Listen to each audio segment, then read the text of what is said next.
Welcome to Chrisley Confessions 2.0, and we have such an amazing guest today, outside of myself, my wife Julie. And Thais Gibson. Thank you so much for being here. Thank you for having me. I'm excited to hang out and chat with you guys. Well, so am I. I am not going to lie. I was not super versed in your specialty, but I have started self-educating myself. So we are super excited to have you. Thais is a best-selling author, researcher, and founder of the Personal Development School, a global learning platform helping people heal at the subconscious level and build secure, fulfilling relationships. Thank you. That's kind of you in a nutshell. Exactly. You also have this amazing book, The Attachment Theory. So I think we should just get started. Todd, are you familiar at all with this? No, I had to have my wife to explain this to me, but I mean, I know what attachment theory is because everyone around me has an attachment to me. Okay, that's not exactly what it is. So before you spread falsehoods, we're going to have Thais, the expert, tell us exactly what attachment theory is. And let's just get started. Yeah. So everybody has an attachment style.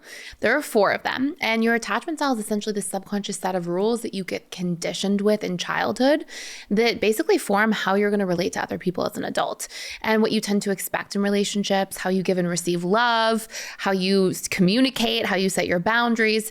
And I always give people the analogy that if you have a different attachment style than somebody else, it's sort of like you're sitting down and you're trying to play a board game, but you have a different set of rules for how the board game goes. It's like you have the rules for Scrabble and you have the rules for Monopoly. Mm-hmm. You're just going to have confusion, even if you intend to have a good time, because you have different rules for how the game's supposed to go.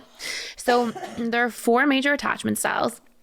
We really developed this body of work on top of traditional attachment theory to go into how you can actually change your attachment style. Because for people who hear themselves, that was so interesting to me. And I can't wait to hear this because, I grew up and I have said it a million times myself. You are the way you are. You are the way you are because of the way that you grew up and the things that you experienced and so that explains why you are the way you are today. But to hear you explain it that, no, this is not etched in stone. This is something very much that you can change if you make that conscious decision to do so and the repetition. Yes, exactly. Yeah. So we really developed this body of work about how you change your subconscious mind. So I think it's really important to note that your conscious mind, that part of you that's like your logical, analytical thinking self, the part of you that says like, oh, I'm going to quit eating chocolate for New Year's. That part of you that can sort of reason and think about your desires, that's only 3 to 5% of all of your beliefs, your thoughts, your emotions, and your actions. Your subconscious mind and unconscious collectively are 95 to 97%. It's why, for example, you hear people say things like, oh, I'm going to quit eating chocolate for New Year's. And then like 3 days later, they're back to eating chocolate because you can consciously desire something, but how do you get yourself to line up with your behaviors? So I really focus on how we can help people change at the subconscious level by leveraging neuroplasticity, how we can actually change our brains through repetition and emotion. And I really apply this to our attachment styles in our relationships. So if you'd like, I can kind of dive into the 4 attachment styles and we can talk about how to change. Okay, absolutely. Cool. So there are 4 attachment styles. Again, every person has one. The first 50% of people are securely attached. Securely attached children grow up in households with a lot of what we call approach-oriented behaviors from their parents. This sounds like kind of this random thing in psychology, but it goes a really long way. Approach-oriented behaviors are when parents are very attuned to their kids. And when the child is distressed, they notice and they approach them. And this might seem like a small thing, but it has a huge impact on our conditioning or our subconscious wiring, the same thing. And what this means is children learn, okay, well, I can trust people. I can trust that people are going to be there for me. I get love in my good moments, but also in my hard moments. It's not like I'm just getting love when I'm achieving or performing. Like I can be distressed and cry and they're going to show up for me. Right. And so we get that. So we learn that, okay, you're worthy of love in your good moments, but also in your hard moments, right? And so children then grow up in this dynamic of thinking, well, I'm worthy of love. I can communicate my emotions. I can trust that people will be there for me. I can rely on other people. And so they take all of this healthy conditioning and this is what they bring into their adult relationships. Mm-hmm. And so of course they report, and this is really interesting, securely attached people report having the longest lasting relationships, but most importantly, they report being the most fulfilled in those long lasting relationships. They report feeling really comfortable, really connected, having a lot of emotional and physical intimacy in their relationships. And so this is sort of like the gold standard of what we want to have. And what is also interesting is the divorce rate moves in lockstep with the secure attachment rate.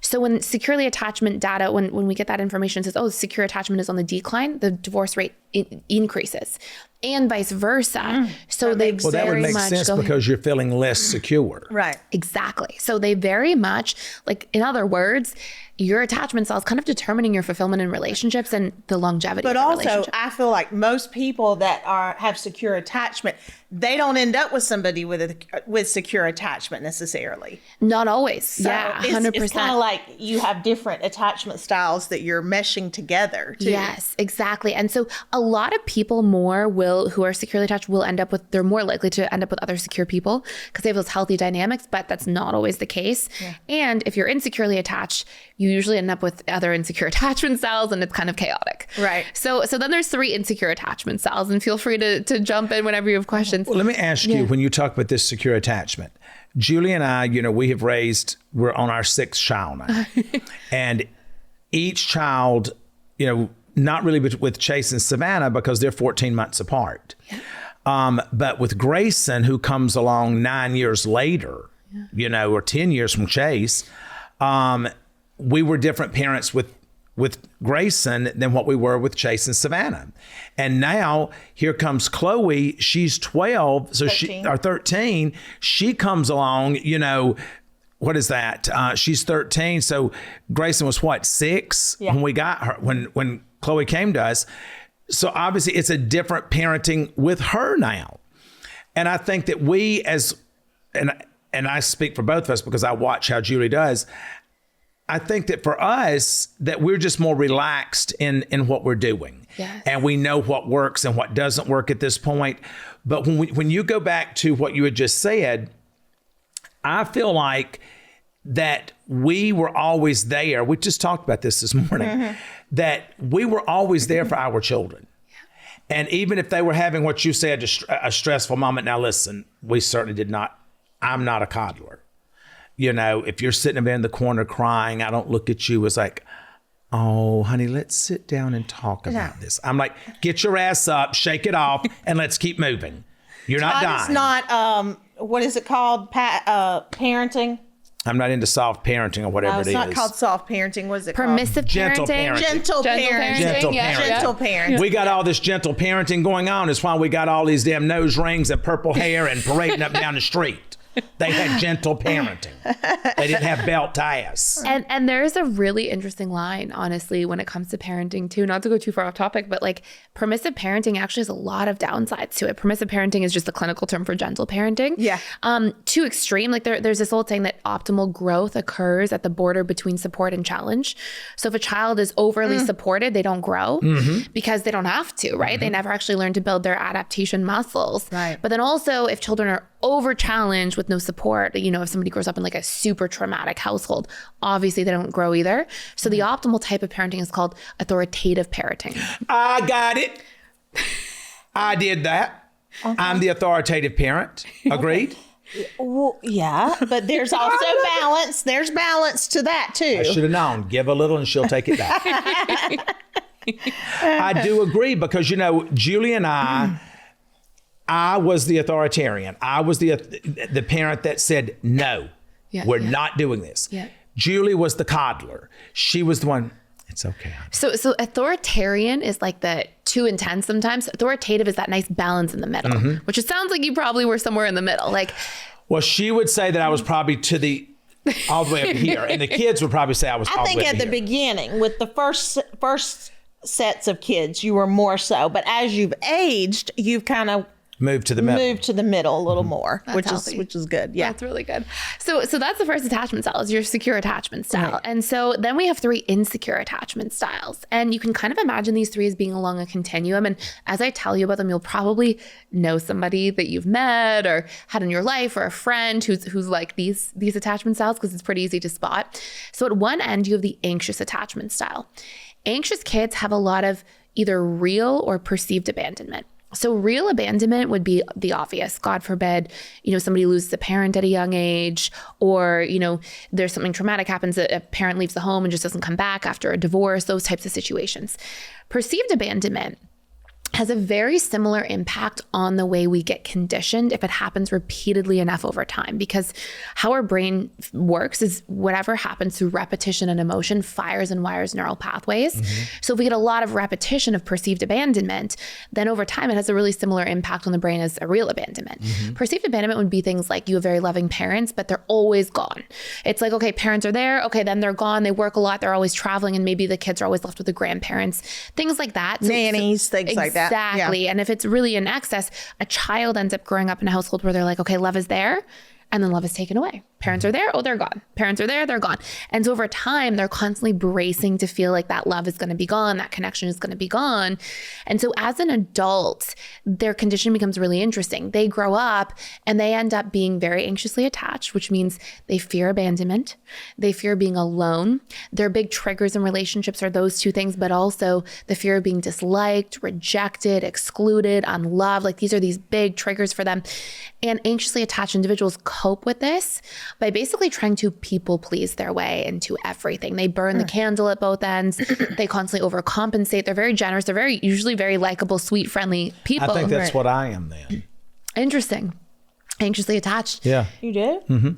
Because I'm a pleaser. I'm doing for people all the time.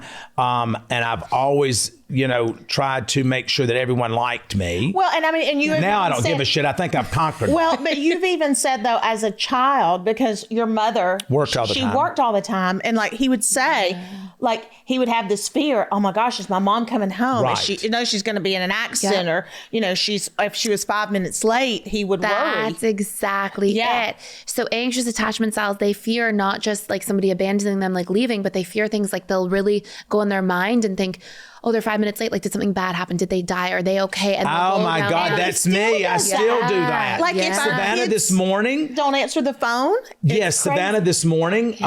Savannah's our 28-year-old daughter. Yeah. Okay. And she's gorgeous and so smart. But this morning I had not heard from her.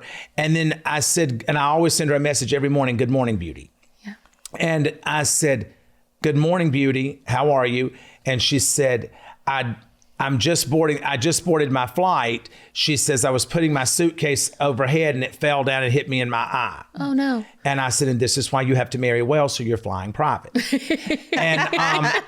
then the moment, and so I went back, I can show you on my phone. I said, why did you not text me this morning? What if something had happened to you and I would have not had a text from you to where I had said I loved you? Yeah. So that I've carried that straight forward from childhood, because mine was so bad that my mother worked from 7 o'clock at night till 7 o'clock in the morning.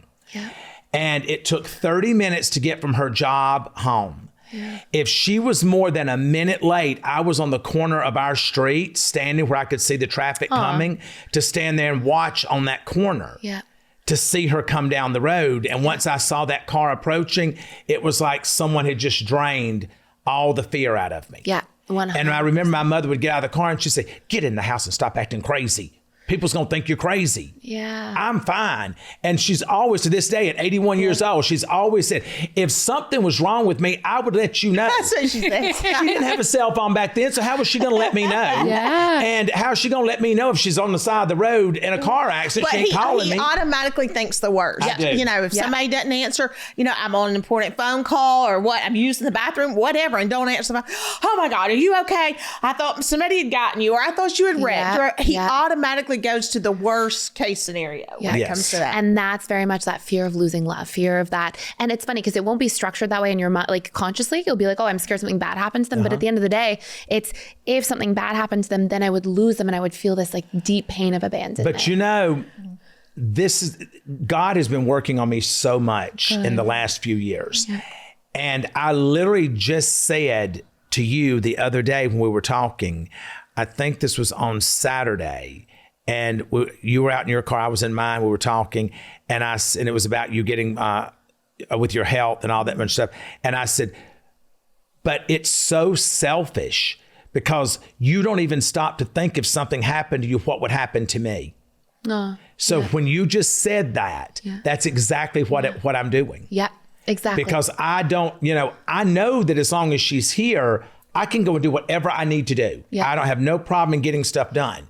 It is the fear of knowing that this person might be taken away from you that causes me sometimes to get so crazy that I just overreact with everything. 100%. And that's exactly that deep rooted fear. And I think it's really important to note that if these things, like, you can have a balanced relationship to it, you can recondition these things at a subconscious level. They've imprinted your subconscious mind. You can change them so that you can still be cautious and look out for people and be protective, but it doesn't have to eat you up inside.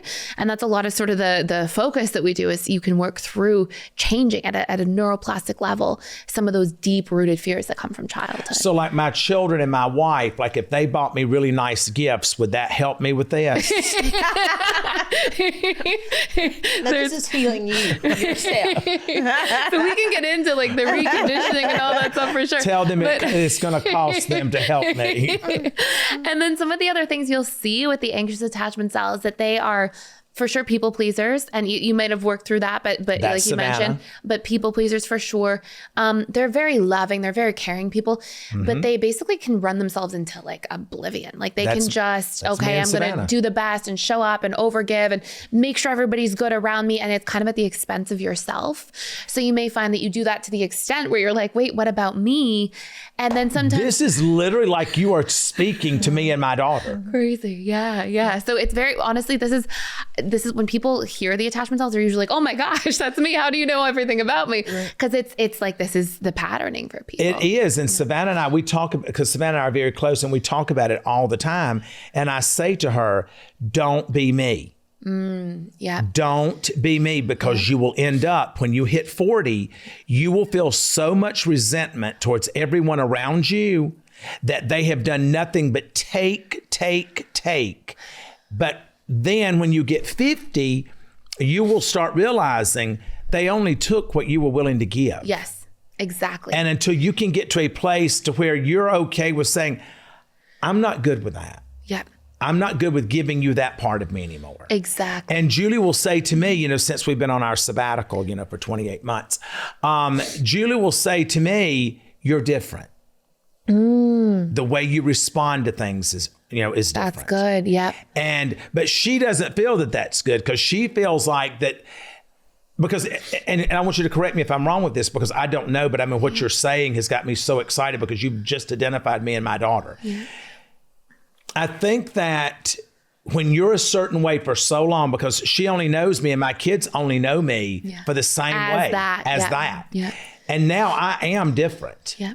I mean, and I think that that's a good thing for me, because I don't feel as anxious as I used to feel. Mm-hmm.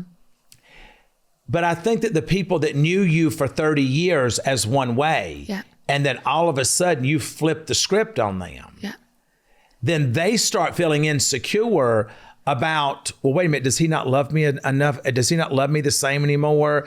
Because he's not worrying about me as much as he used to, or he's not taking this position like he would have taken before. Yeah. So usually what happens is, for sure, everything is conditioned. And it's interesting because we get conditioned how we expect each other to be in a relationship over time. Like if you've been together for years and years, you learn each other in that way, right? So it can feel confronting when somebody changes that we're used to. But that's why telling somebody, because a big part of healing anxious attachment style is rewiring those wounds, those fears for sure, which is a big topic, but then also learning to meet some of your own needs, learning to set boundaries in healthy ways, because without that, you always, and literally you said this, it's one of the biggest things we talk about for anxious attachment styles, is that you resent people around you, because when you have unmet needs and you're not communicating them because you're too busy people pleasing, you have one path, and that's resentment. And so at the initial stages, it could feel confronting, like to see that you're starting to set boundaries, or you're starting to look out for your own needs or for yourself too. But with that, the resentment goes down, and usually relationships over time become more peaceful. And then a big part of healing anxious attachment styles is learning to communicate your needs too. Learning that it's okay to rely on other people, to receive from people, to ask for help and support sometimes, instead of always being that helping, supporting role to everybody else. Like, we need that reciprocal co-regulation in relationships. And without it, that usually what ends up happening is you people please into oblivion, you become resentful, and then the frustration comes out in these different ways in life. And so that it's actually healing that you're setting those boundaries, but it's helpful for people around you to have context that you're working on it. Because when they're like, oh, you're doing that because that's your growth, that's you showing up for yourself, that's actually going to help you feel more connected and less resentful in relationships, then we see it as a good thing, and that context can really help.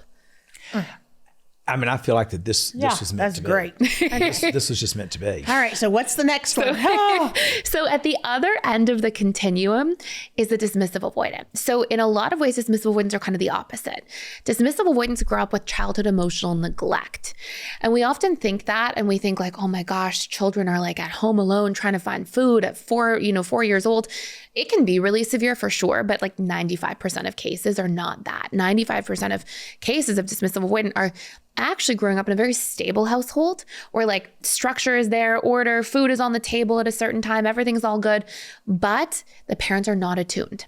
They're not available to the child. They're not attuned to their emotions. They're withdrawn. They're dealing with their own stuff. They're kind of a shell of themselves at times. And so a child, when they cry or express distress, the child ends up getting from their parent like, children should be seen and not heard. Or, okay, get out of here, like stiff upper lip. And a lot of this messaging where it's like, say it again. Dry it up. Yeah, yeah. Like, dry it up. I didn't know I was crying. and that's what she says to me. And that's the really consistent messaging they get in their household all the time. And so a child, because child are wired for, they really need to feel safe, they need to feel seen, they need to feel special. And so if children are needing this really deeply, but then they're not getting it very consistently, they go, oh, well, I guess this part of me is just wrong. I guess this emotional, vulnerable part of me is defective. I need to stuff it down and I need to park it away.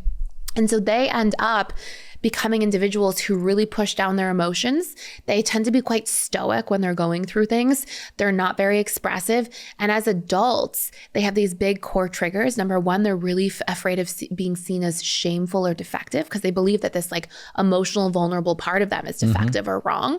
So they try to like keep everybody at arm's length and not really show inside of their shell. And they have this huge fear of being weak if they're vulnerable, of not really belonging deep down. They don't feel this deep sense of connectedness to people around them. And they also have huge fears of being trapped or helpless or powerless if they end up relying on somebody and then that person can't be there for them and can't really like meet their needs. So as adults, they end up being the individuals who they start dating people, they start getting into relationships, but as soon as things get real or serious, they're like, got to get out of here. I've got one of those.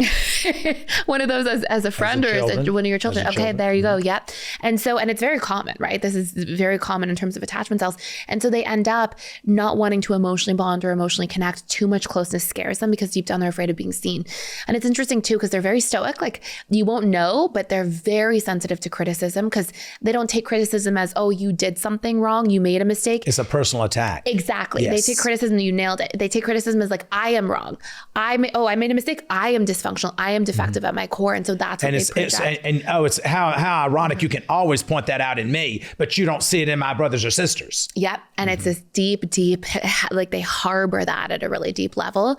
And they're the type of individual that if there's a fight or an argument, and it's interesting because you'll often see these people in relationships together, that the anxious person wants to resolve the conflict right here and right now. And the you know who this is. And the dismissive avoidant is like, nope, we're not going to do this. And, I worked in our programs, but also with couples for a long time that come into our programs. And you'd see these dynamics where like the anxious partner, they kind of follow the dismissive avoidant into the room. And the dismissive avoidant's like trying to close the door and try to have the conflict later. The anxious person's like, and let's open the door and let's talk about it right now. And they just really want to get things sorted because they want there to be peace and everything to be okay. And the avoidant is more like, nope, I just need space. I need time. They take a while to really process their emotions, and they're usually hyper independent and struggle to rely on other people. See, I feel like, and that's some of me. I have a lot of that. I was going to say, I feel like that is Julie. Interesting. Because if there's conflict, she gets quiet. Yes, exactly. She gets quiet and she's looking around and she's like, okay. Yeah. Okay. Yeah. And I look at that, I'm like, what is that? What the hell is this? Okay.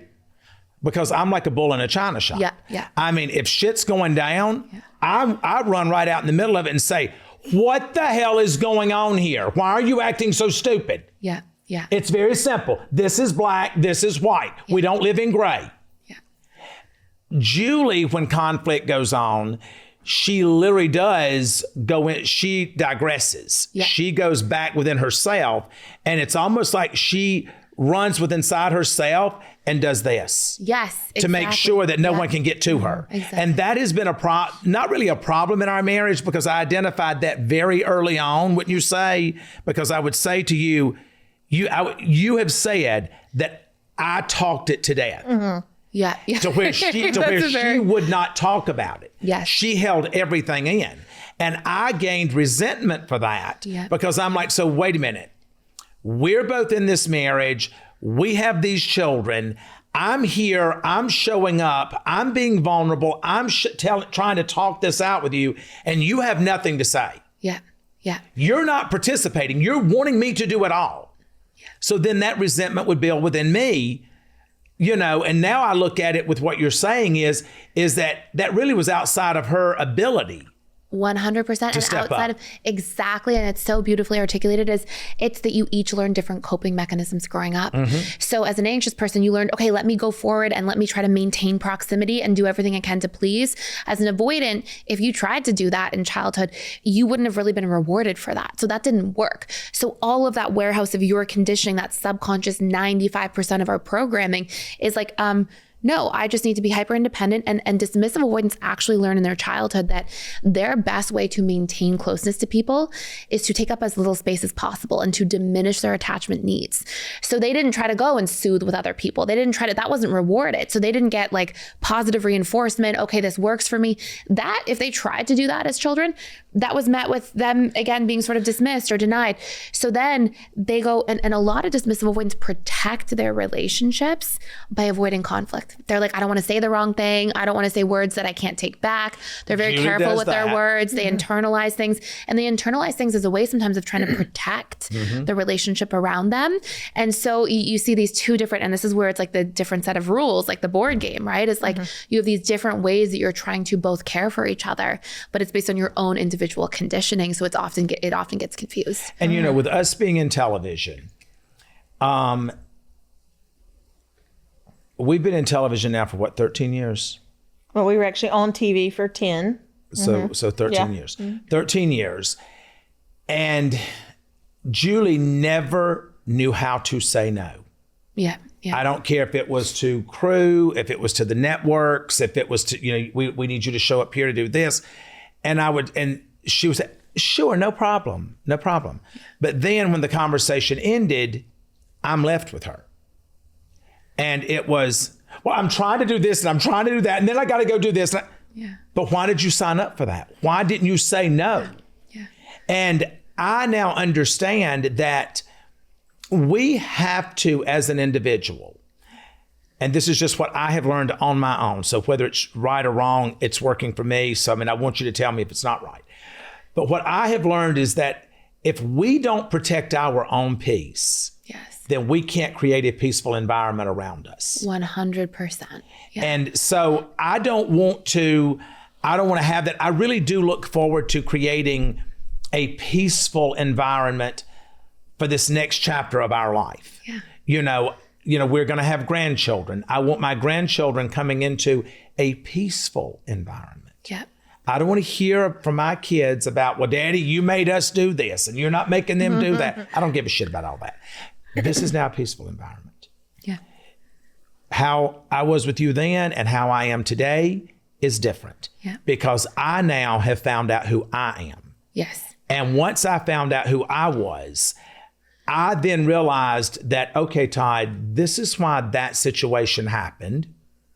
This is why this relationship didn't work with this person. And this is why you felt this way because of what they said.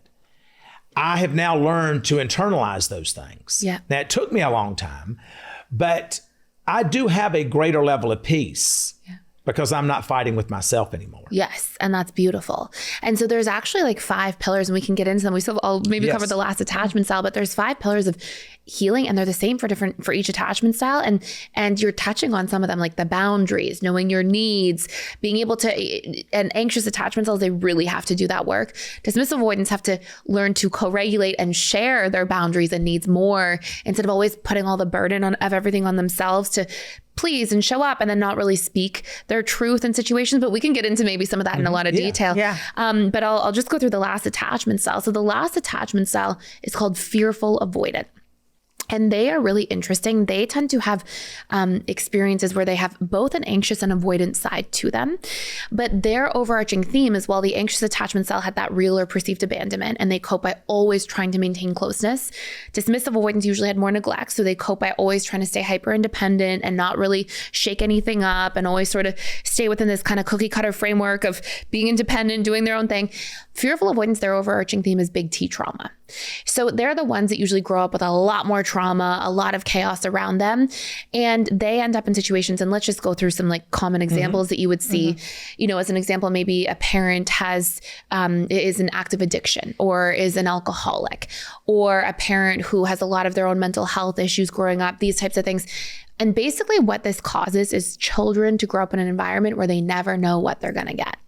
So it could be, let's say mom is an alcoholic, let's pretend. And let's say one day she comes home and she's had a few drinks and she's in a good mood and she's nice and she's loving. And so the child's like, oh, let me get close to mom. Mom is safe today. Okay, I love mom. This feels so nice to get this closeness.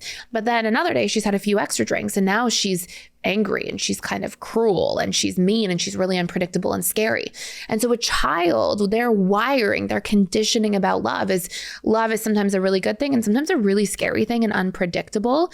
And so you'll hear things like, I had a client once and she said, I could tell by the way that my mom closed the door when she would come home. I would be upstairs in my bedroom and I would know, should I run and close my door too? Or should I leave it open? Like basically what happens is children in this environment learn to become extremely hypervigilant. They learn every micro expression and change of body language and tone of voice. And they learn to internalize all these things and basically try to predict other people's behavior. So if the anxious person always trying to get closeness, we have the avoidant person always trying to maintain distance and keep their safe space. And then we have this fearful avoidant who's like, let me notice every little thing about you so I can predict how you're going to behave and show up. And they end up as adults being very hot and cold. So they end up being anxious sometimes if somebody's far away and they're like, oh no, come back, get close. But then if somebody's too close, they're like, whoa, get back, you're too close. Like this is too much vulnerability for me. Right. So they pinball back and forth a lot. And this is what I was growing up. This is my attachment style. It's how I got into this work, is really like discovering and diving deep into like, how do we heal this? Because you're not just stuck with your attachment style. You can change these things. And so you'll generally see that they're the very hot and cold partner in relationships, push and pull. And they people play sometimes, but then they also set really extreme boundaries other times, and they kind of move back and forth along that continuum. I don't know that we have one of those. Do you think we have one of those? No, I don't. No, I mean, I don't think so. I don't think we have one of those. I think that, again, talking about kind of, where I am in my life right now, I made a decision that because no one has a perfect childhood. Yeah, exactly. I don't care what zip code you come from. I don't care how successful your parents are, or if they're, if they're common everyday laborers or whatever. I don't care what it is. Yeah. No parent gets it right 100% of the time. Exactly. Yeah.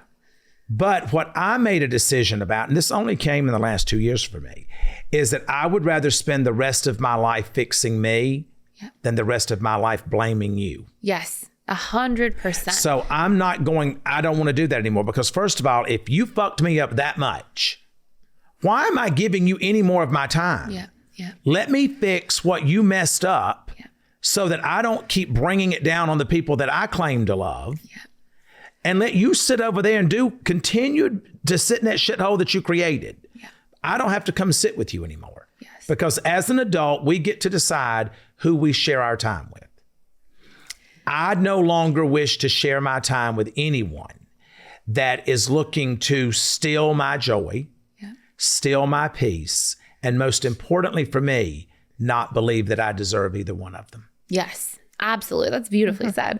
And I've learned over time that, so first and foremost, like what I teach is like radical accountability. I always say to people, it may not be your fault. Like maybe you grew up with a parent in active addiction and that was hard. It may not be your fault, but it's your responsibility. Only you can fix it. Only you can do that work. And I really believe that the best gift every parent gives to their kids is their own best version of themselves. Absolutely. Because that's what really imprints a child. That's what's modeled to children more than anything. So that's really important to recognize. So we go into pillars of healing. But But I also think for people who are listening and watching this podcast, that in your book, you talk about this. It is not just a parent-child relationship, but it can be friendships. It can be your partners, your life partners. It can be familial relationships. It can be just friendships. I mean, this is not just tailored to one particular kind of relationship. 100%. So your attachment style affects every relationship in your life. It affects how you show up in friendships, even workplace relationships. Yes. That's there because it's whoever you're closest to, right? The more proximity, the more your attachment style shows up. You probably all have seen, right, where you know somebody at a higher level and you can't really tell where they're at, but then you know somebody deeply, like your children or your closest friends or your family members, and you're like, oh, I can tell what attachment style they are. Right. Because their attachment stuff shows up the most in those particular cases. But what you'll see, which is really interesting, is if we're not doing the work, then we're going to keep bringing those patterns in and they're going to be on repeat. So the things that trigger us, I believe, are showing us to ourselves. It's like, hey, showing you what you need to heal within you. The things that where you're, finding yourself blaming and going through those painful cycles of getting frustrated and angry. It's like, well, then why are you in that dynamic? There's something in you that needs to be healed or looked at. And so that's a big part of what we go into in the healing. Right. So a question I had was, what attachment styles pairings work well together? Okay. What attachment styles pairing work well together? It's a great question. This is one of the biggest because questions. that's for people out here looking for a partner or looking for a friend group or looking for a job. I mean, that relates again to just all walks of life in every relationship. Yeah. So securely attached people usually end up with securely attached people. This is a really interesting part of this. So like I mentioned earlier, our subconscious mind runs the show. It's not our conscious analytical mind. That's like 3 to 5% of all of our beliefs, thoughts, emotions, actions. And our subconscious mind at the end of the day is very survival wired. So it wants to maintain what's familiar because it equates familiarity to safety. And thus survival. Exactly. So securely attached people often end up with other securely attached people, right? Because they treat themselves and each other in these sort of healthy, communicative, open ways. That's what they're used to. That's what's familiar. So that's often what they choose. It's not always the case, but that's what you're going to see statistically the most. What's really interesting is that anxious and dismissives often end up together because what's most familiar to you is the way you treat yourself. So if you look, like let's say somebody's anxious, right? If somebody's anxious in relationships, they are kind of dismissing and avoiding themselves. They're so busy focused on everybody external outside of themselves that you could be like, oh, I want my partner to be, really anxiously, attached to me and super available to me. You could say that consciously, but subconsciously, what's most familiar is people who may be a little bit dismissive and avoidant, because usually anxious people are very dismissive and avoidant of their own feelings and needs and boundaries until they start plugging in and doing the work. So we'll often see that. And interestingly enough, dismissive avoidants are often kind of in a bit of an anxious relationship to themselves. They're like, do I have enough time to myself? How am I doing? Do I have enough space? And they're kind of checking in with themselves a lot of the time because they struggle to co-regulate with others. So they need that space and distance to kind of re-regulate themselves in that way. So you'll generally see those types of pairings. Fearful avoidance, that last attachment style, they often end up with other fearful avoidance, but they can end up with anxious or dismissive avoidance as well. So usually secure is together, insecure attachment styles together. But I really believe the reason that this happens beyond, just the fact that we get into relationships for love. I think relationships are also a powerful tool for growth. And what's really interesting is exactly what each attachment style needs to heal in the relationship ends up being the best thing that they each need to heal themselves, their own conditioning. So for example, somebody anxious, they need to learn to honor their own needs, have their own boundaries, speak up, and actually allow themselves to rely on other people, not just people please all the time. Dismissive avoidants need to practice being more vulnerable, coming out of their shell, speaking up too a little bit about what their feelings are so they can co-regulate and make compromises. And so each person needs to do that for the relationship, but that actually just happens to be what's very healing for yourself. Hey, that's so interesting. And where do you feel that we fall? How do you feel that you and I align? Do you feel that one of us is more anxious? Well, we just said you are the more anxious and I'm the more dismissive. That makes sense because she's very rude to me. Oh my gosh, that's not true. So how does those two work? Yeah, so they'll often end up together in relationships, but like there's 5 pillars of healing. So first pillar is to rewire your triggers. I can give like an exercise for how to do that at the end. That's 3 steps, but takes a minute to go into. So sex always works for us. Oh my gosh. So the triggers are these wounds, right? These ideas that you're going to be abandoned, alone, excluded, disliked, rejected. Those are the big ones for anxious. For dismissive, avoidant, those big triggers are often the fear of being seen as weak if you're too vulnerable, or the fear of being trapped or helpless or powerless in the wrong situation, or the fear of being defective. If somebody criticizes you, it can be taken. Do you feel those things? Yeah, You do definitely. feel those? I feel like these are us. Okay. Yeah. Yeah. And so you'll see those things. So the first step, rewire those wounds. And you can leverage it because you're not born with these. These are just things that get conditioned into your subconscious mind. Exactly. And so you can leverage repetition and emotion and imagery and things that we can get into in a minute to change those. The second pillar is both people need to learn their own needs in a relationship and then actually share them with each other. So anxious attachment styles, a lot of their needs is they need to feel validated and approved of because they're trying so hard. So they need to feel like that's seen and recognized. They also need to feel like there's a sense of certainty. So anxious attachment styles don't respond that well to, like if somebody cancels plans, you can handle it if somebody's like, but we'll make plans in 2 days at this time. But if somebody just cancels plans and you don't know why, or you don't know when you're going to see them again, or these types of things, that uncertainty doesn't go well for anxious attachment styles. So they really like that certainty, validation, approval, reassurance that everything's okay, or that people think that they're okay, or that everybody around them is okay. They also need to feel like they are wanted and like they are a priority to people in their life. Like that's really deeply important to them. And then dismissive avoidance, a lot of their needs or to feel appreciated and acknowledged is a really big thing. That is a big thing for you. Yeah. And it's not in this grandiose way, like you're the best wife in the world. Right. It's in these like, hey, I really noticed how hard you worked the other day on that thing we were doing together. Thank you. Like, or, hey, I really noticed you got up early and really made everybody feel welcome and comfortable. Thank you. Like those types of sincere acknowledgements and appreciations for really clear things. Dismissive avoidants also want to feel supported. So they do really well when somebody's like looking out for them, trying to make them feel supported or checked in on. That goes such a long way. And they also want to feel in relationships like they can have a little bit of their own freedom and autonomy and space to do their own things sometimes. Tends to be quite important. And then the last big thing is dismissive avoidants definitely want to feel understood. Part of it's because dismissive avoidants struggle to articulate themselves and their own feelings and their own needs. So they're kind of hoping somebody will come along and do that with them. And then the biggest need for all dismissive avoidants is acceptance. They want to feel like there's non-judgment. They feel safe around people who are kind of like, you know, if you meet a friend, for example, and you're making a new friend and that person's out there gossiping about a bunch of people and being really critical and judgmental, that's going to be something that like dismissive ones want to run away. Yeah. She doesn't like that. Not like that at all. And because they don't want to feel like there's this judgment, they want to feel like, oh, I could be accepted. I can be myself. That really makes them feel safe and comfortable. It's like the oxygen, like the lifeblood of relationships. And so what's funny is that most people get into relationships and they try to give their needs to the other person. So you might try to give validation or make sure that you feel like you're a priority and that you're approved of and you're wanted. And that would be what you would need. But you actually might need something completely different. You might want more empathy and acceptance and understanding and support. So learning each other's, most people have heard of like the 5 love languages. Needs are so much deeper than love languages because they're so much more specific. And if we don't know that language of needs for one another, then oftentimes we love in a way that the person's not fully receiving and vice versa. And then it creates these problems in our relationship. So our second pillar is knowing our own needs, actually meeting our own needs so that we can get in the habit of like regulating ourselves better, but then being able to communicate those needs to people in our lives is pillar number 3 of 5. Well, you know, one of the things with me is that I've always been very self-sufficient. I take care of what I need to take care of. I buy my own clothes. I go buy whatever I need. I make sure that I've got what I need. And Julie would always be, well, I can't buy you anything because you've already bought it. I think for me, understanding that was that if I took care of me, I didn't have to worry about being disappointed. Yes. Yeah. And that's his piece, right? Of going, well, I'm going to just make sure that I don't have to rely on anybody or be a burden is usually a bit of a fear or take up too much space.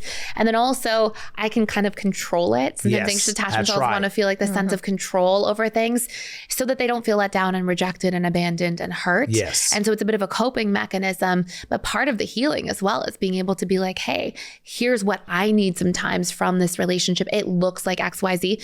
Our fourth pillar of healing, and this goes a really long way, is we have to regulate our nervous system is the fourth pillar. But when we go back to communication, what happens a lot is people who are insecurely attached growing up, they don't learn proper communication. This was like a huge thing for me when I got into this work 15 years ago. Like you really see this. But one of the first things I get people to do when they're trying to communicate their needs to each other is the first thing is positive framing. So most of us go through life and we communicate from negative framing. I used to have people come in to work with me and they'd be like, oh, my husband never listens to me. Or, oh my God, my wife never listens to me. And they'd say that. And I'd always be like, oh no, that's not good. But over time, what I learned is, wait, they're just not communicating properly. And so we spend a lot of time criticizing instead of communicating. So we say, oh, you don't care about me. You're never spending enough time with me. Instead of saying, hey, I feel disconnected. I want to spend more time together. Can we plan a fun date night this weekend? Can we do? And so positive framing is saying what you do want to have happen instead of communicating from what's not taking place. Because when we say what's not taking place, somebody just hears it as a criticism and right away they're just going to shut down. Because in childhood, if you got criticized, you braced for conflict. Right. And so we end up in a situation where if we negatively frame, people shut down. They don't hear what we're trying to say. So that's the first really important piece of communication. Savannah taught me that. Ah, beautiful. Yeah, very Savannah cool. taught me that because I would always be, I would say, and then you did this and this and I could literally see the lights go out in her eyes. Yeah. When I would be talking to her about something, I would be criticizing things. Yeah. I could see that it was almost like the drapes closed. Yeah. And so I learned early on with her that she was not one that you could do that with. You had to approach her differently and you had to come at her the way that you were talking about. Yeah. And it's beautiful that you've noticed that, right? That you have that attunement to notice that and see. And it's so interesting because kids shut down when they get a lot of negative framing. And so saying what you do, I always say to people, behind every criticism is a need. And I would get people in our programs. Behind every criticism is a need. Yeah. And I would just get people like in our programs, part of our exercise. One of them is like, just spend 30 days practicing on a daily basis, just top of mind, going in, and every time you catch yourself criticizing, reframe it. Say it as a need. Say it as a need, because you actually rewire your brain to start communicating like that. And I can tell you, like, you know, I've seen so much evolution in people's relationships from doing that. But even just as a person who started this, I used to think like, oh, nobody cares about me. Nobody hears my needs. But when I started positively framing, I felt so connected to people in my life. I was like, whoa, people show up for me so much more. So, so it's a really beautiful gift to give to yourself and to other people. So that's a big part of communication. Another big piece of communication is I always say to people, paint a picture for what it looks like. I remember having a couple come in to work with me at one point in time, and it was a husband and wife. They sat down and they discovered that the wife was feeling really unsupported. She was actually dismissive avoidant. She didn't feel really supported in the relationship. They went home that week and they said, okay, she's going to get some more support from her husband. They came back the next week, and before they even sat on the couch, the wife was like, my husband didn't support me. And I looked at him and his face went like white. And he was like, what do you mean? I took out the trash. I did the dishes. I took out, I did all these things. And she was like, well, I needed like affirmation. I needed like encouragement, and I needed appreciation. And that's what support was for her. So I always tell people we're going to have miscommunication when we do start saying what we need. Support will look like taking out the trash for one person and giving appreciation and an acknowledgement for somebody else. Be specific. give a strategy, paint the picture. I'd also see sometimes in anxious dismissive relationships, the anxious person is like, oh, I want more time together. And the dismissive avoidance like, okay, you need 10 minutes right now to sit together. Meanwhile, the anxious person's like, no, I need like a 3-hour sit down where we catch up and chat on a weekly basis. And so we have to really paint the picture. That looks like a date night. That looks like us, getting that sincere appreciation and acknowledgement. And when we really paint the picture, all of a sudden we actually get heard in our relationships. We positively frame, we paint the picture. Now people are hearing us, we're hearing each other, and honestly, connection and intimacy emotionally in relationships, physically, everything just skyrockets when we start tweaking and really improving the quality of our communication together. So I think that, I don't feel like that I'm one that has to have you say to me, thanks for taking the trash out. Because you're not, you're anxious. Right. You're not dismissive avoidance. But I also don't think that someone who's, what am I again? I'm anxious. I don't think that for me that's anxious, I can't be with someone that's got to be, honey, I did your laundry today. Honey, I put soap in the shower. Okay. Well, I'm glad you did that. You're grown. Well, I'm glad that you told me that. But like, I'm not one of those people that's going to be like, oh, honey, thank you for putting that soap in the shower. And I noticed that you folded my underwear. So tell me why. I want to know why. Yeah. So why? Exactly why is because you probably want that more like validation. Hey, you look good when in your new outfit. You look. Yes, I need her to tell me these things. Yeah. So it's the way that we give and receive love. Yours are just a different language of needs than yours.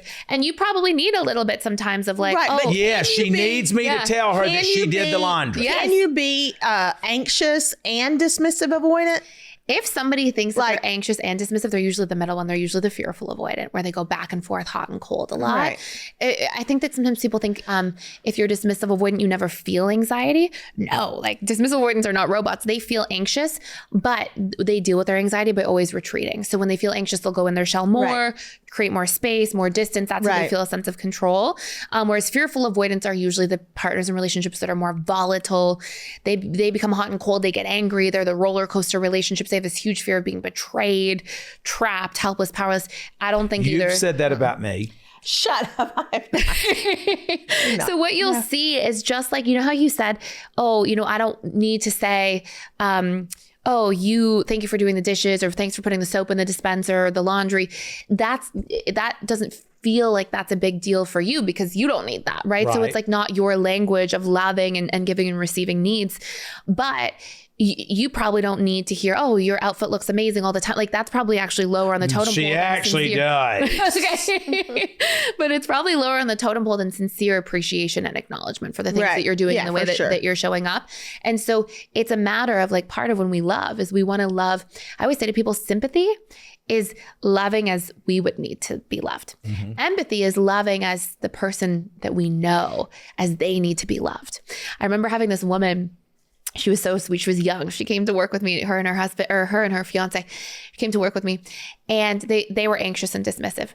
And I remember she came in and she said, I'm having a bit of a hard time. Can you believe this? She said, my dismissive avoidant partner, we were in a fight. We weren't working it out. We just couldn't seem to like it wouldn't come to fruition. We couldn't resolve it. And he said, I just need the rest of the afternoon. It was a Sunday afternoon. I just need the rest of the afternoon to take some space. And she said, so I thought, he's upset. I'm going to cook him a nice meal and I'm going to write him a note and I'm going to surprise him and show up. And, she was loving as she would need to be loved in that instant. It didn't go well for her. She came to see me on Monday morning and it didn't go well because he was like, you're not respecting my need for space. I said, I just need space and that we talk tomorrow. And he really needed that. They were going through a hard time. And she was loving him through sympathy. She would versus love. Empathy. Exactly. She would love for him to show up and surprise her unannounced with a meal and a note, right? That's what she would need. So she was loving like that. She wasn't seeing him yet as he was. She was seeing as she was. So the art of this, because when I listen to that, I think about she made this meal for him selfishly because that's what she wanted to have done for her. Yes. And he had already placed the boundaries of, I need a minute. Yes. And because she wanted this, she was now pushing that over on Exactly. And she was so sweet. Like she was sweet as pie. Like she was not coming from a malicious space. We all tend to give love as we would receive love. But I also believe that the road to hell was paved with good intentions. And true. So, I feel like that for me, when I say I just want to be left alone. Leave me alone. I want to lay on my bed today. I want to veg out. I want to watch, whatever I'm watching. I want to be on my laptop. Just leave me alone. And then I constantly get, let's go do this. Or don't you want to go do this? Or Dad, I need you to come and do that. And then I end up doing something that I didn't want to do to begin with. So how am I supposed to enjoy what I didn't want to do to begin with? Because I feel like I was forced into it. Can I be really honest? Yes. You didn't hold your own boundary. So that would be that somebody says, can we do this? Can we do this? And you say, hey, honey, I love you. We'll do that another day. Today's my day to do this myself. And honestly, the boundaries that we tend to, and this is one of our pillars of healing. But she's offended by those boundaries because, and so are my children at this point. Everyone in our family is offended because I have now started creating these boundaries. And when people start, and honestly, it's actually one of the big things that anxious attachment styles have as sort of a challenge to overcome in their relationships, because you sort of mentioned this before, which is that people are used to you being the people pleaser. People are used to you always saying yes. So all of a sudden they're like, wait, like, do you still care in the same way? Why are you changing towards me? But that's why it's really important to say, hey, I'm doing the work. We get people to do this who are anxious in our programs. I'm doing the work. I am here to start setting my boundaries. I realize that this is how I'm going to show up as my best version of myself. And sometimes I need a little bit of boundaries to do my own thing. And then when people, you've kind of forewarned them. And then when people come in and say, Dad, let's do this, or honey, let's do this. You're like, oh, you know what? That sounds really fun. You can be validating and reinforcing. That sounds really fun. That would be great. Not today. Today is the day that I'm going to hold my boundaries, do my own thing. I really need this. And that way you're honoring yourself, but you can still be kind to what the person or people around you are asking. Right. You know, like I don't enjoy being out in public. Yeah. I don't enjoy that. I don't enjoy large crowds. I just don't enjoy it. Yeah. And I don't like committing to showing up to every event that's out there or every dinner that we're invited to or whatever. Yeah. That's a problem for her. I am more, as she says, antisocial. She's more social. You know, she's like, Todd, we've been invited to this. Don't worry. I've made an excuse for you, because she knows that I don't want to do it. But then she gets angry because I don't want to do these things. And maybe because you're not sharing that it is as important to you as you may be let on sometimes. Right. And so it's a discussion, right? So if I were to say to you, like, what's the maximum you could give in that area without feeling like it's self-sacrificial? What's the maximum you could, so let's say, and this is obviously directional. It may change based on the month or if you're extra busy or have a lot of commitments, but like, what would be the maximum that you could give to make a compromise in that way? Would it be going up to one thing a month, two things a month? What would feel? You know, to be honest, 100% honest, I don't have to go anywhere. Yeah. Because she's in the house with me. Yeah. My kids are at the house. They come to the house. But I think what she's saying, I know, and if to I'm go wrong, out. is that that's not what you need. Right. But this is what I need. Right. Exactly. So it's this compromise that, okay, we were invited to this dinner, to this opening of this restaurant. You know, it's something that I would have enjoyed doing. How much can you do and still not feel like, again, I think becomes a power struggle for him as well, too. I don't think it's a power struggle for me anymore. Yeah. I just think that it's a thing that causes me to feel very anxious. Okay. So, and see how like beautiful it is to say that, because you're like, oh, I feel a little anxious about it. And so now it's like, there's more context. It's not, there's a lack of care for you, for your interest there. It's a little bit anxious. And can you see at the same time how for your lovely wife that this is a really important thing? Like, it sounds like that's something that is social connection and community. It might be important to you sometimes. So is there a part where you could make a step in that direction? And what would that look like? Could you do it once a month? Could you do it every 2 weeks? I can do it whenever she wants to do it, because I can force myself to do it. But when I start to do that, I start feeling like, here I am again, pleasing, which is opposite of something that I need to be doing to protect my own peace.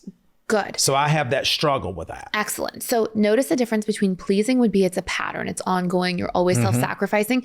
Compromising would be that you talk it out in advance and you work to take a step forward, knowing that by you taking a step forward, you're meeting your needs. And then in turn, she's going to come and meet you partway. So I want to hash it out for a second if you're open to it. Yeah. So is there something that you feel like you could commit to where obviously there's a part of you that's making that compromise, but you know that, okay, I'm going to do this maybe once a month or once once every 2 months, once every 3 months, whatever it might be, or once every week.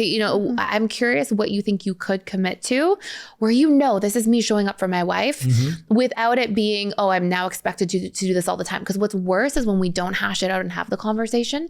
And then you get frustrated over time because you feel like your need isn't being met. You feel that frustration. Then you kind of pressure yourself into having to go against your will. It hasn't been talked about. And now you go kind of with a chip on your shoulder. You're a little bit frustrated going. Yes. Yeah. It's better to just like have this sort of game plan in advance. So I'm curious, like, what could you commit to, knowing that I'm only going to have to do this once a month. I can be super present. What would that look like for you? It'd probably be once a month. Okay, beautiful. And I think this goes back to talking about like your childhood. I think it triggers something in me because my mother was never validated. My mother, what she wanted to do was never important.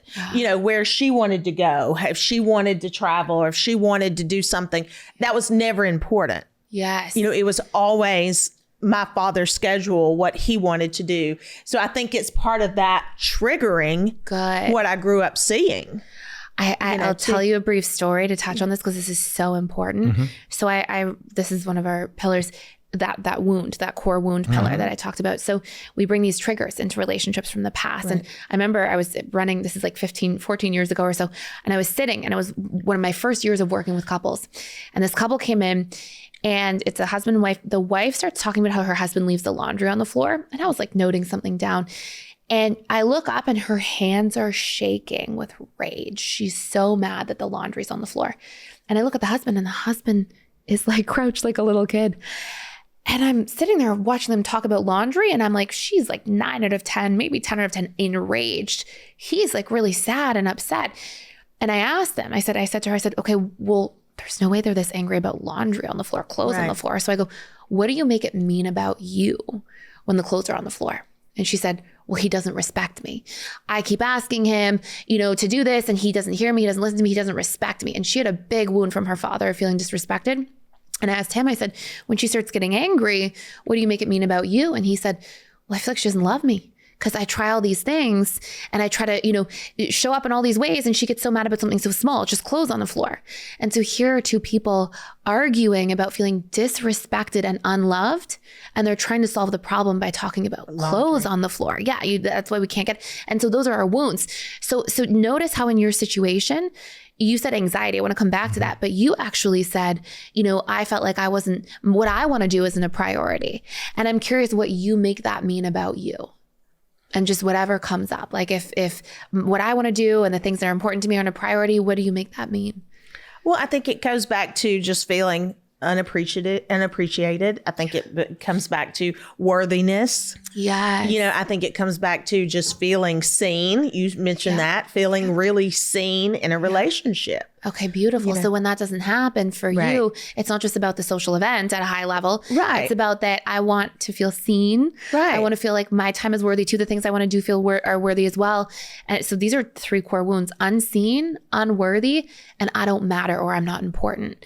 And so I hear that maybe when you ask to do a social event, and if that doesn't happen, that's actually what comes up for you is those feelings. Right. Yeah. Absolutely. And that's But really are beautiful these her feelings, or are these feelings that she has taken on because of her childhood of seeing her mother that way? Excellent question. So there are feelings that come from the wounds. So those are core wounds, but we can rewire those wounds to come into healthier relationships. So we'll talk about. You understand what she's saying is things that you experienced and saw in your childhoods, those are your wounds. Right. Gotcha. Exactly.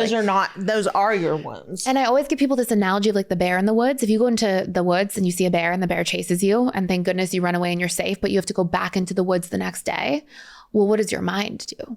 Your mind's like, the bear, you hear the trees move and you're like the bear, you're bracing for the bear. So something we all do, every single one of us as human beings, but of course, even more so if we have insecure attachment from childhood, is we project out these wounds onto things.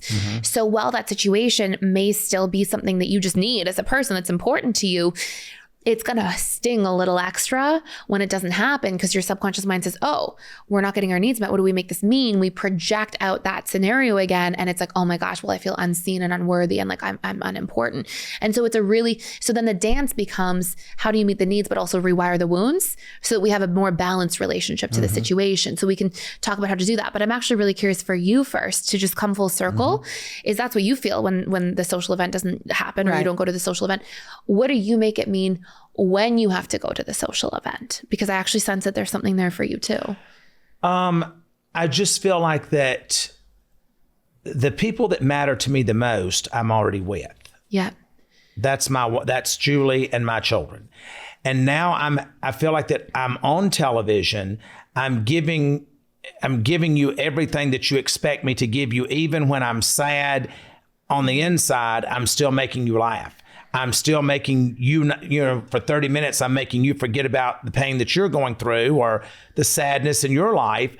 And I'm sacrificing my own peace by covering that up, by making you think that, I'm funny and whatever. So I don't want to feel on. When the lights go off, I want to go off. Okay. And I feel like that when I walk into a room, now it's time to be on again. Okay. And so when you're forced to do that, obviously you're not forcing, but it feels probably like that. Do you end up feeling kind of helpless in the situation? I become angry. Good. So you become angry. And what do you make that mean about you when you have to go?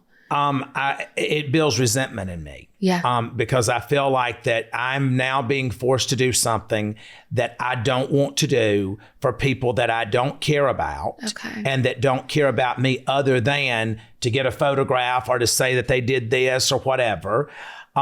It's crazy because 28 months at this prison camp that I was in. Yeah.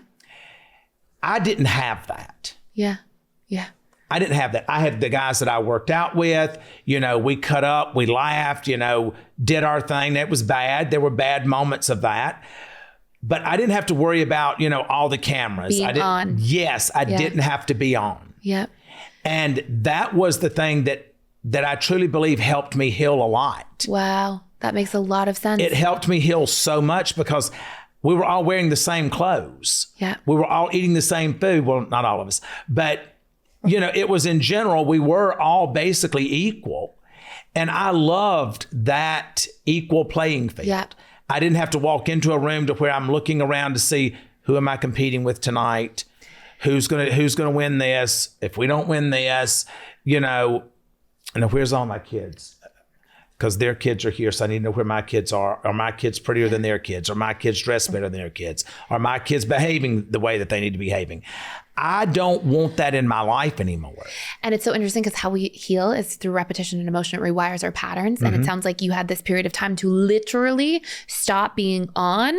And over time, the practice of just showing up and being able to attune to yourself and just focus on you for a minute actually was quite healing from that anxious attachment perspective. Very much so. And so I want to go back just briefly for what you make it mean. So is there a sense that like when I have to go beyond, I kind of abandon myself and that's exactly what it is. Yeah. I feel like that because I already deal with some resentment of everyone takes, but no one's ever leaving anything behind. Yeah. And so I feel like that when I have to go do these things, that I'm now dumping everything I have back out on the table. Yeah. But what am I leaving with? Yeah. And so there you are, and you end up feeling like sort of taken advantage of, abandoning myself. And so now it's like, okay, well, here we are talking about the social event, and it's so much deeper than that. It's like, hey, I just want to feel like what I want to do is seen, and I want to feel worthy, and that I'm important to my husband, and that the things I want to do matter. And then here you are feeling like, oh my gosh, but if I go to the social event, I have to abandon myself, and I feel taken advantage of by this whole external world and all these expectations and pressure. And so now here we are talking about the social event, but look at how much deeper it is. Yeah. And then of course it's going to be a point of contention. And so part of what we do here is we now work to rewire the wounds, and we can again go into how to do that so that there's less sting around it, because the wounds are what really make us feel that sense of suffering. And I can share an exercise for how to do that. But then also we learn to meet each other's needs part way, where we're like, ooh, I now see how big of a deal the social event is. It's so much deeper than that. And I also see how trying the social event is for you. So based on that information, we can now make better compromises in the center, being mindful of what it really means to one another. You know, I realized I was at the ACM Awards many years ago, and she didn't even realize, I've never even talked about this. I was at the ACM Awards in Vegas, and I had so much, I can tell you exactly what I wore, exactly where I was. I felt so much anxiety inside of me that I was literally having to go, wow. And to try to control my breathing. And we were on the red carpet, and she was wearing a pink dress, and she put her hand on the back of my back. Yeah. And it was almost like when she did that, I could feel myself coming down. Oh. And as nice as that was, and as much as I needed that, and she didn't have any idea what she was doing. Yeah. I felt resentment versus saying, God, thank you for having her place her hand on me to where I felt safe and to where I knew I was going to be able to get through this event. Rather than seeing it that way, I felt resentment about, why am I even here? Why am I forcing myself to do these things? At the end of the day, is what we're doing going to matter in the end? Yeah. What should we be doing that's going to leave a bigger imprint on this world? And now I just think that it goes back to when this conversation first started, that when we identified who I am, which is something that the world's been trying to figure out for years. I feel like that I could just be with her in our house and never leave. Yeah. It is my safest space. Mm-hmm. If I know that she doesn't even have to be right under me. Like, I can be in a different room. She can be taking a bath. She can be on the phone with her girlfriends or whatever. I know she's there. Yeah. And so I think that when she went through her breast cancer in 2012 was the most traumatic thing that has ever happened to me in my life. I bet. And I believe that when that happened, that I became so attached that if I stayed right with her, nothing was going to happen. Yeah. And that's that huge, huge underlying fear of the abandonment, mm-hmm. right? It's like, okay, if she leaves me and I become abandoned, then I won't be able to cope. And you know what? And I'll just be a big hoe again. And and if I can be really honest, like, and I hope this is okay to say, I'm just going to be really upfront. Please. But there's this sort of double-edged sword in that. Yes. My whole life has been a double-edged sword. Which is this like, okay, so then I become so loving and caring and I want to show up and I want to take care of you and I want to lose you. Then that's weak and I set myself up to be hurt. No, not weak. But sometimes that fear of abandonment becomes so big and so loud that you may not, and I'll let you guys sort of tell me, but you may not see what you need sometimes in that. Right. Because that fear of abandonment is like, I don't want to lose her. But then my emotions are so big in that maybe I forget to see your emotions sometimes too. We absolutely have that. Yes. Yeah. We absolutely have that. Yes. Because I roll out of fear. Yes. Yeah. And the fear consumes me. Like, she'll say, oh my God, I forgot something. I've got to run to Target. No, you're not going to Target. It's 9:00 at night. Do you understand that people are being mugged? You know, you could have a flat. I go through this whole, like we said earlier in this thing, I go from 0 to 100 quick. Yes. And then I get angry over, you have been gone to Sam's, to Costco, to Whole Foods, to Fresh Market. And now you got to leave at 9:00 because you forgot one thing. To hell with it. Yeah. We don't need it. Wait until tomorrow. Yeah. But and your part of your anger is that you have all this resentment or all this abandonment fear that comes up and something bad happening and you're dealing with that in your body. Yes. And so for you, it feels like, okay, well, I'm just going to Sam's. Right. That's how she is. Truly that is. Okay. And then for you, it's this really big, emotion that you're carrying and it's so deep and it's from, and that's where it's a double-edged sword is you care so much and you're also dealing with so much at the same time that prevents you from being able to kind of make that best decision and what that healthy balance is at times. Yes. And so, I can share something with you that you can actually rewire these things, because I'll tell you, like, these core wounds, we call them core wounds from a cognitive behavioral therapy perspective. And the core wounds, they are the things that hurt us the most. They're the things that unfortunately drive us away from people, sometimes the people we love the most. They're the things that take up so much mental, emotional real estate that you can end up going through life. And it's like you always have these bears in the woods chasing you, right? That's the analogy. Your core wounds get projected onto things all the time.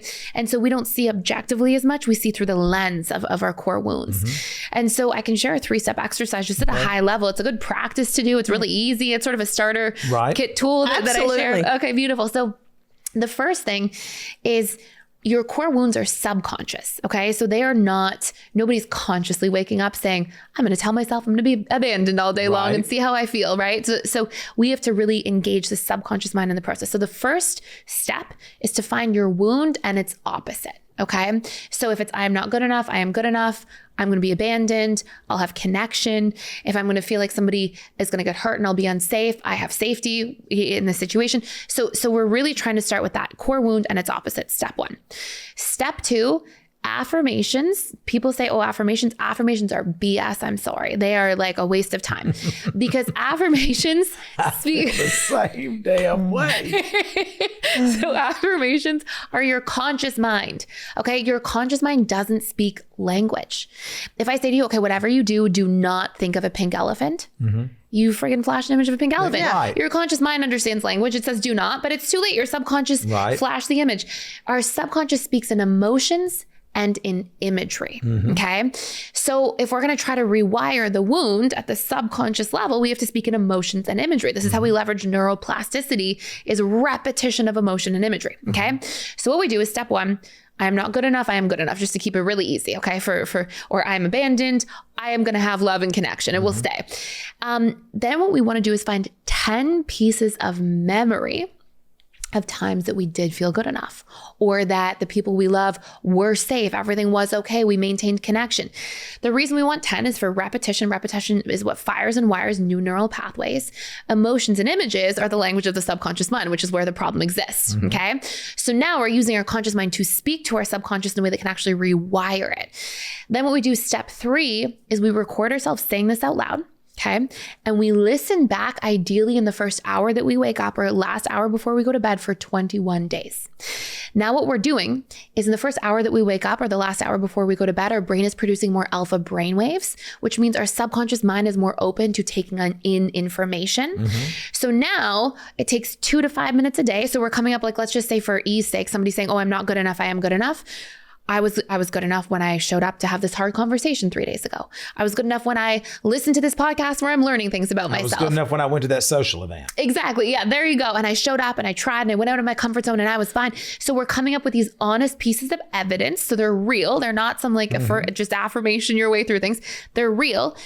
Every time we think of a memory of these times, all memory is just a container of emotions and images. If you say, oh, your favorite childhood memory is you playing at the beach with your family and you see the red sandcastle or the red bucket that you're making the sandcastle with and the ocean, you see the images. And we've all seen people when they share old memories, they laugh or they smile. Okay. So by using memories, old memories of times we were good enough or we were safe or we did have connection instead of abandonment, you're actually speaking to your subconscious mind. So we're like, okay, 10 times we felt good enough or 10 times we had connection. We get the memories, which are the emotions and images. We get 10 of them for repetition. Now we record ourselves saying them out loud and we just listen back for 21 days. And that's actually how we build new neural networks in our brain at the subconscious level. The wounds go away. We took 60,000 people that we've had come through this exercise in our programs, go through this, and people who never missed a day for the 21 days.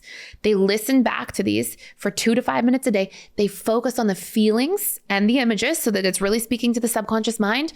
People reported a 99.7% NPS score at getting rid of the core wounds. So these deep feelings and fears and all these things popping up where they're bracing and they're worrying, the frequency went down, the intensity went down, and they were able to return to a more centered space and stop projecting these things like the bear in the woods chasing them all the time. I want you to come and work with our family as a whole. I would love to. I would do that for sure. I would love for that because I feel like that we could so benefit from that. Absolutely. Absolutely. And because I don't want to go ahead. No, go ahead. I don't want to spend the rest of my life having a trauma response. Yes, that's so well said. Yeah. Exactly. And that's what it is, right? And it's like our brain's not doing it to make us suffer. Our brain's doing it because it thinks there's a friggin' bear in the woods chasing you and you're bracing. It's trying to protect you. But it also causes so much hardship and pain. Yes. And it puts pressure and strain sometimes in the relationships around us when we love people so much and don't mean to, but those things get brought in. Mm-hmm. Right. Okay. Thais, this was absolutely amazing. And I am so happy that you came. Please tell people where they can learn more, where the book, where they can find you, where they can start to delve in. And because we definitely are. Yes. Thank you. So I'm at personaldevelopmentschool.com. And we have all these online programs there. People can go through things. And I'm there in the school with our students all the time. And so people can go in there, they can learn their attachment style. There's a free assessment report. Then we take people through these 90-day segments of becoming securely attached by doing the subconscious rewiring work and leveraging that neuroplasticity. And then I'm on YouTube, Thais Gibson Personal Development School. I put daily content out there. And then on Instagram, which is at the Personal Development School. And just thank you so much for having me. You guys are so lovely. No, this has been a blessing because literally I knew that, to be honest with you, I had put this off because I did not want to get into it. But then Erin sent me a message yesterday. She said, you do know that tomorrow you're going to be speaking with this lady.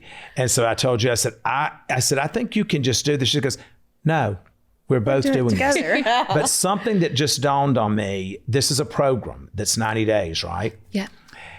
I would love to see how this would fit within the Bureau of Prisons. Yeah. Because under the First Step Act that President Trump implemented was these men and women have to do programming in order to reduce their recidivism and to reduce their date of how long they've been incarcerated or will be incarcerated. And I just feel like because the psychology department within the Bureau of Prisons is for shit. Yeah. I mean, this is just how I view it. I view these psychologists that are within the Bureau of Prisons as people that could never make it in the real world in a private practice or really do anything great in their life. And I had a different experience. So I actually did what you talk about in the book. I actually did CBT. When I was there. So I did have a different experience with that. With the psychologist. Yes. Okay. So there was so much more that could have been done, I feel like. And what we do is we take CBT and we make it subconscious because CBT sometimes still is just at the conscious level of mind. Right. So we drive it into the subconscious so it sticks a little deeper. But yeah, like great tool for sure, but you can even bring it a little bit deeper. Absolutely. As well. But would you be willing to explore that as far as bringing your program into the Bureau of Prisons? I have like a huge heart for just helping and sharing with as many people as possible. I love this. This is something really deep and personal for me. And I just experienced such profound healing doing this work and did sort of 13 certifications after doing a PhD in pastoral counseling and all these different things. And so really bridging the gap on these things is what I love to share. Okay. Well, listen, thank you so much. It was such a blessing to have you here today. Ladies and gentlemen, please pay attention to this. I know that you're used to getting an episode to where I'm ranting about the Bureau of Prisons or, Julie and I are talking about the kids or what's going on in our life right now.